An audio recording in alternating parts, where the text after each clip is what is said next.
क्या आपने देखे हैं दुनिया के सबसे खतरनाक स्कूल्स? खैर अभी तक नहीं देखे होंगे, पर मैं आपको अब दिखाने वाला हूँ, जिनकी सच्चाई जानने के बाद आपको आपका स्कूल बहुत प्यारा लगेगा। और मुझे भी आप बहुत प्यारे लगते हैं जब आप लाइक देते हैं। तो प्लीज़ आप एक लाइक इस वीडियो को दे दें और कमेंट्स में पिक में लिख दें, ताकि कल की वीडियो में मैं आपको शाउट आउट दे दूँ। चाइना। इस बात में कोई शक नहीं कि दुनिया के सबसे बदनाम और खतरनाक स्कूल चाइना में बने हुए हैं। और यकीन मानिए, इनमें से ज़्यादातर स्कूल की पॉलिसीज तो ऐसी हैं जिनमें आप एक भी क्लास नहीं लगा सकते। और मेरे ख्याल से इंग्लिश का क्रुएल्टी शब्द इन्हीं स्कूल्स के लिए बना हुआ है। अब जरा इसे देखिए, चाइना में इसको ऑर्थोडॉक्स पनिशमेंट के नाम से जाना जाता है। और क्या आप इस बात पर विश्वास करेंगे कि इस तरह की पनिशमेंट चाइना के स्कूल्स में पूरी तरह लीगल है और कोई इस बात पर सवाल भी नहीं उठा सकता। उनका मानना है कि ऐसा करने पर स्कूली बच्चे डिसिप्लिन में रहते हैं। और यकीन मानिए, बच्चों को कई कई घंटों तक इन प्लास्टिक की मोतियों पर अपने घुटनों के सहारे खड़ा रहना पड़ता है। सजा और ज़्यादा भयंकर बनाने के लिए बच्चों के हाथों को पीछे बांध दिया जाता है और उन्हें सिर्फ एक ही पोजीशन में खड़े रहने की सजा दी जाती है। चाहे लड़का हो या लड़की, हर किसी को इस सजा से कभी ना कभी गुजरना पड़ता है। जहां पूरी दुनिया में इसके खिलाफ आवाजें उठाई गई, वहीं चाइनीज बच्चों के माता पिता इसे पूरी तरह से सही मानते हैं। मुझे तो लगता है कि इन बच्चों के माता पिता घर पर भी अपने बच्चों को ऐसी ही सजाएं देते होंगे। अमेरिका।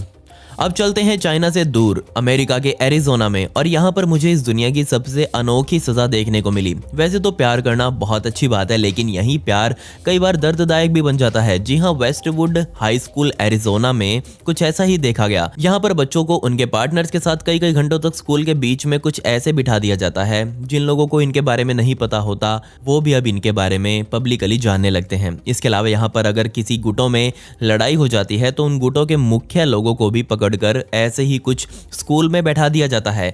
सोचकर देखिए, जो लोग कुछ समय पहले जान लेने को आतुर थे, वो अब एक दूसरे का हाथ पकड़कर ऐसे बैठे हैं। इसे वहां पर काइंड पनिशमेंट के नाम से जाना जाता है। बेशक इसमें किसी को भी कोई दर्द नहीं होता, लेकिन यकीन मानिए ये दर्द दिल में होता है। इसके अलावा इस सजा का सबसे बुरा पार्ट शुरू होता है जब ये सजा खत्म हो जाती है। जी हाँ, वो लोग एक दूसरे को कैसे फिर से फेस करेंगे, ये जानने वाली बात है। खैर, ये इस तरह की सजा है जिसे आप कभी नहीं भूल सकते। लर्निंग। बेशक स्कूल में नई नई चीज़ें सीखना बहुत कमाल का हो सकता है, लेकिन फ्लोरिडा के स्कूल्स में कुछ अलग ही हुआ। ना सिर्फ स्कूल के टीचर्स, बल्कि स्कूल के बच्चों के माता पिता ने भी एक खास तरह की सज़ा का वहाँ सपोर्ट किया। और ये सज़ा थी बच्चों को एक बड़ा सा व्हाइट बोर्ड गले में पहनाकर शहर में घुमाने की। जी हाँ, जिस बच्चे के एग्जाम्स में नंबर कम आए और जो बच्चे फेल हो गए, उनके गले में टांगा गया और फिर उन्हें पूरे शहर में घूमने की सज़ा दी गई। सोचकर देखिए, अगर आपके साथ ऐसा किया जाए, आपके मार्क्स को या फिर आपकी गलत अचीवमेंट्स को आपके गले में पहनाकर शहर में घुमाया जाए, तो आपको कैसा महसूस होगा? ये स्कूल्स कितने क्रूर हो सकते हैं। इससे बढ़िया तो स्कूल में क्लास के सामने टीचर्स मारपीट करके काम चला ले तो ही अच्छा है, लेकिन ये बर्दाश्त नहीं हो सकता। इस सजा से ना सिर्फ स्कूल में बल्कि पूरे शहर में बंदे की इमेज खराब हो जाती है। इस तरह की सजा को फ्लोरिडा में स्कारलेट लेटर प्रैक्टिस के नाम से जाना जाता है। क्या ऐसा करने से बच्चों के माइंड में मानसिक तनाव पैदा नहीं हो जाएगा? और क्या ऐसा करने से वो समाज में अपना सर उठाकर चल पाएंगे? क्या ऐसा करने से उनका पढ़ाई में मन लग जाएगा? आप मुझे बताएं। टेक्सास। आप माने या ना माने, लेकिन टेक्सास में इन दिनों बच्चों को बहुत मुश्किलों का सामना करना पड़ रहा है। जी हाँ, अगर उनके होमवर्क या फिर असाइनमेंट्स में कोई गड़बड़ी कर दें, या फिर अगर कोई एक दूसरे का कॉपी करके असाइनमेंट बना ले, तो यकीन मानिए उनका बुरा वक्त शुरू हो जाता है। और फिर शुरू होती है पेडलिंग पेनल्टी। हम 21वीं शताब्दी में जी रहे हैं और आधुनिकता अपने चरम सीमा पर पहुंच चुकी है। वैसे तो आप सभी को पता ही होगा कि पेडलिंग पेनल्टी क्या होती है। अगर नहीं पता तो मैं आपको बता देता हूं कि इस सज़ा में बच्चों को एक टेबल पर उल्टा झुकाकर उनके पिछवाड़े को बल्लों से तोड़ा जाता है।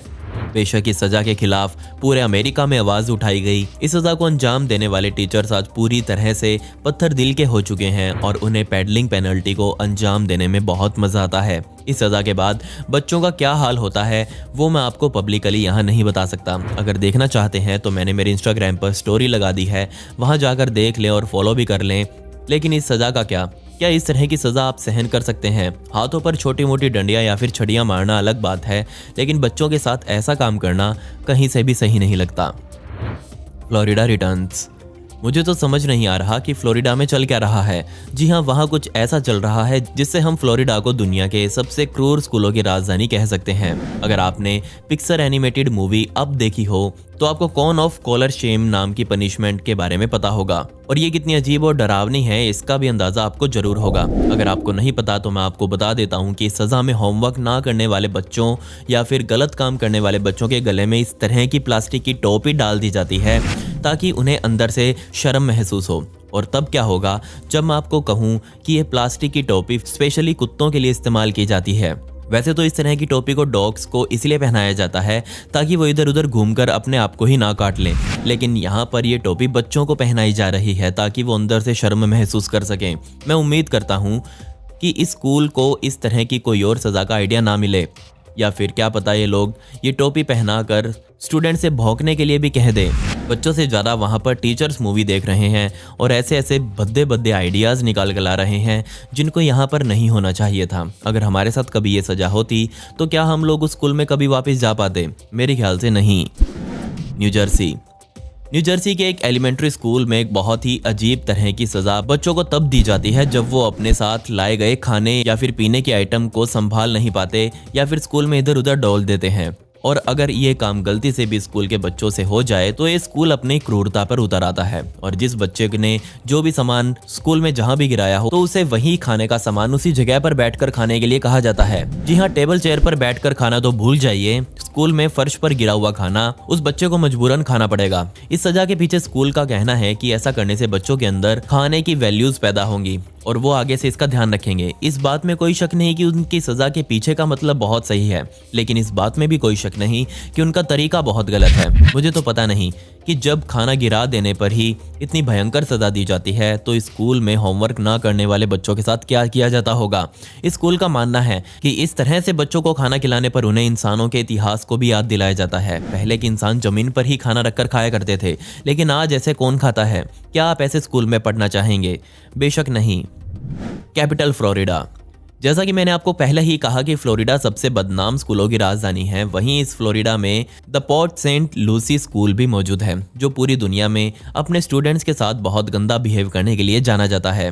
अब आप सोचेंगे कि स्कूल में ऐसा क्या खास है, तो मैं आपको बता दूं कि स्कूल में किसी भी स्टूडेंट को फिजिकली टॉर्चर नहीं किया जाता, बल्कि यहाँ तो बहुत ही शेमफुल वोटिंग सिस्टम मौजूद है। सबसे पहले तो क्लास के टीचर्स ही पूरी क्लास को इकट्ठा करके हर स्टूडेंट के बारे में पूरी क्लास से उनकी राय मांगते हैं और वो खुद कहते हैं कि इसे जितना हो सके उतना शर्मिंदा करो, जिसके बाद फाइनली वोटिंग की जाती है कि क्या स्टूडेंट को हमारे क्लास में रखना चाहिए या नहीं। मुझे तो समझ नहीं आ रहा कि इतनी गंदी तरह का ये सिस्टम आज भी 21वीं शताब्दी में कैसे चल रहा है, वो भी दुनिया के एक सुपर पावर देश में। स्कूल की क्रूरता भरी आदतें आपको अंदर से बीमार बना देगी। अगर एक अच्छा खासा स्टूडेंट स्कूल में एडमिशन लेता है तो यकीन मानिए वो स्कूल से बाहर निकलते निकलते पूरी तरह डिप्रेशन में आ चुका होगा।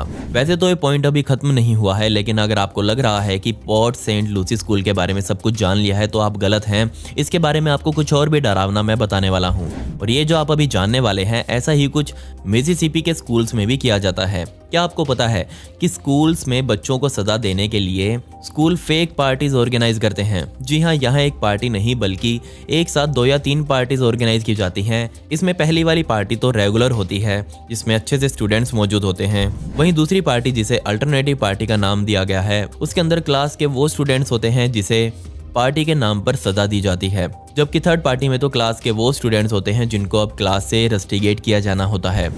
अब मैं बात करता हूँ उस फोटो की जिसे देखकर आप ये वीडियो देखने आए हैं। जी हाँ, यहाँ मैं बात कर रहा हूँ थंबनेल की, और थंबनेल में आप जिस लड़की को देख रहे हैं ये लड़की एक डब्बे में बंधी हुई है। बेशक देखने में झूठ लग सकती है, लेकिन ऐसा नहीं है, ये पूरी तरह से सच है। पर किस्मत से ऐसा कुछ आज के समय में नहीं किया जाता, बल्कि एक समय था जब मंगोलिया के स्कूल्स और जेल्स इसी प्रैक्टिस पर चला करते थे। जी हाँ, उस समय स्कूल्स में मंगोलियन शासक बेहद क्रूर माने जाते थे, और जब उनमें पढ़ने वाले बच्चों को सजा देने की बात चलती थी तो वहाँ के टीचर्स और शासक बच्चों को कैदियों की तरह सजा देते थे। वो इन्हें धूप हो या ठंड, बारिश हो या शाम, वो बच्चों को पूरा पूरा दिन उसी तरह लकड़ी के डब्बे में बांध कर रखते थे जिसमें उनका सिर्फ सर ही बाहर होता था। क्या ऐसा करना सही है? आप मुझे बताएं। खैर, पिछली वीडियो का शाउट आउट सक्षम चौधरी को and comment pick me to get a shout out in next video. आपको ये वीडियो कैसी लगी कमेंट्स में वो भी बता दें। मिलते हैं अगली वीडियो में। ये वीडियो देखने के लिए धन्यवाद।